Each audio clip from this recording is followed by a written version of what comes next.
सरकार नहीं, ड्रामा बना दो और ऐसा करो किसान कुछ भी बोले तो देश भर में हंगामा बना दो। दोस्तों, आपने सुना होगा मजाक एक होता है, एक घोर मजाक होता है, और एक जो सरकार शायद किसानों के साथ इस वक्त कर रही है।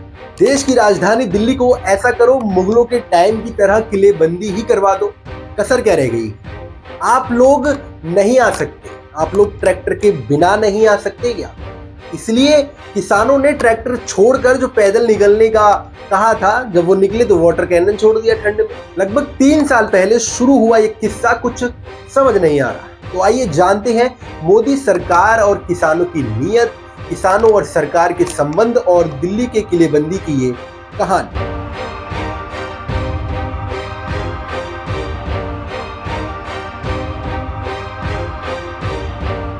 नमस्कार, मेरा नाम है सूरज। दोस्तों, 20 और 22 सितंबर 2020 को भारत की संसद ने कृषि संबंधी 3 विधेयकों को पारित किया। 27 सितंबर को भारत के राष्ट्रपति रामनाथ कोविंद ने इन विधेयकों को मंजूरी भी दे दी, जिसके बाद ये तीनों कानून बन गए। इन कानूनों के प्रावधान के विरोध में किसान प्रदर्शन कर रहे थे आज से 3 से 4 साल पहले। इन कानूनों के जरिए मौजूदा एपीएमसी यानी कि एग्रीकल्चर प्रोड्यूस मार्केट कमेटी की मंडियों के साथ साथ निजी कंपनियों को भी किसानों के साथ अनुबंधीय खेती, उद्यानों की खरीद और भंडारण के अलावा बिक्री करने का अधिकार होता।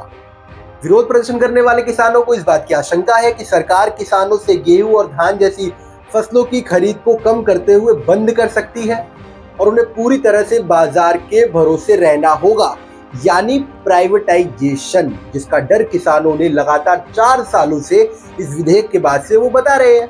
किसानों को इस बात की आशंका भी है कि इससे निजी कंपनियों को फायदा होगा और न्यूनतम समर्थन मूल्य के खत्म होने से किसानों की जो है वो मुश्किलें बढ़ जाएंगी। दोस्तों, लगातार इसी पॉइंट को किसान और विपक्षी पार्टियां संसद में मुख्य मांग के रूप में उठा रही है। हालांकि तीनों नए कानूनों में एपीएमसी मंडियों के बंद करने या एमएसपी सिस्टम को खत्म करने की बात शामिल नहीं, लेकिन किसानों को डर ये है कि इन कानून के जरिए निजी कंपनियों को इस बाजार में आने से अंत में यही होना है।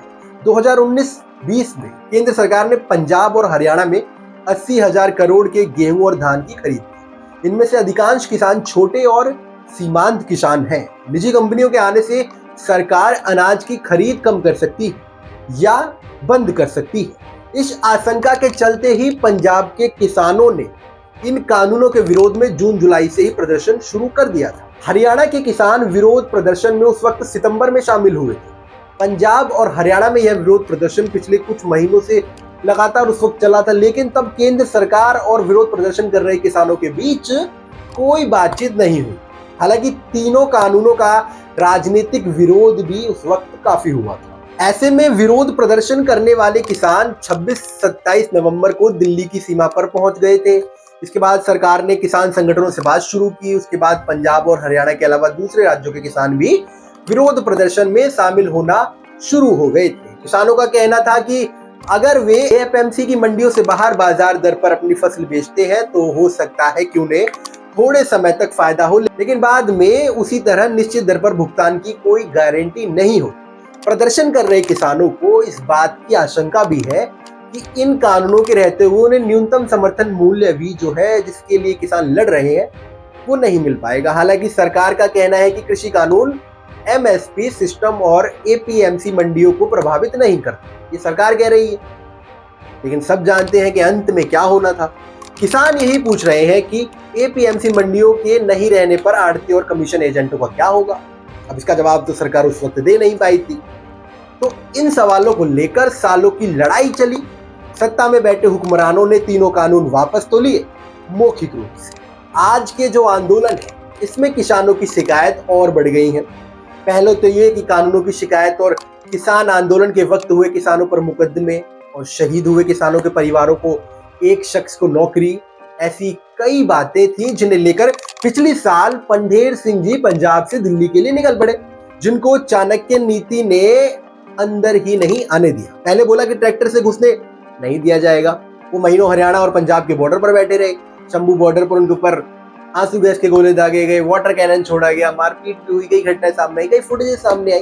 दोस्तों, आप ये जरूर बताइएगा कि जब पहले बोला ट्रैक्टर ट्रॉली के बिना आइए, स्वागत है, फिर क्यों ये आंसू गैस के गोले और ये सब किया जा रहा है?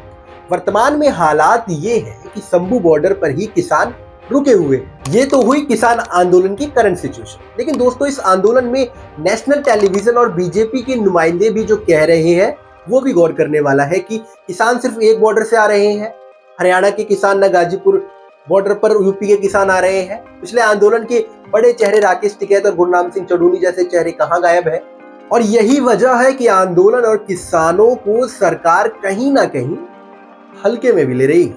इसके कारण माना जा रहा है कि किसान राजनीति या कहे चेहरा चमकाने की कोशिश में एक मत ना होकर किसान अपने अपने मोर्चे खोल बैठे हैं, जिसके कारण फूट डालो राज करो नीति का सरकार कहीं ना कहीं फायदा उठा रही है। राकेश टिकैत ने इस पर क्या कहा था? उन्होंने कहा था कि किसान आंदोलन वही माना जाएगा जो संयुक्त किसान मोर्चा के बैनर तले किसान द्वारा किया जाएगा, यानी कि सरवन सिंह पंडेर के इस आंदोलन को कहीं ना कहीं बैकफुट से या फिर बैकडोर से बाहर करने का रास्ता किया गया। लेकिन इन किसानों की आपसी खटपट के कारण सरकार को तो सुकून है। कुछ सवाल आपसे है जो इस वीडियो के अंत में छोड़कर जा रहा हूं कि क्या किसान आंदोलन सही है? दूसरा, क्या किसान आंदोलन में आपसी टकराव है?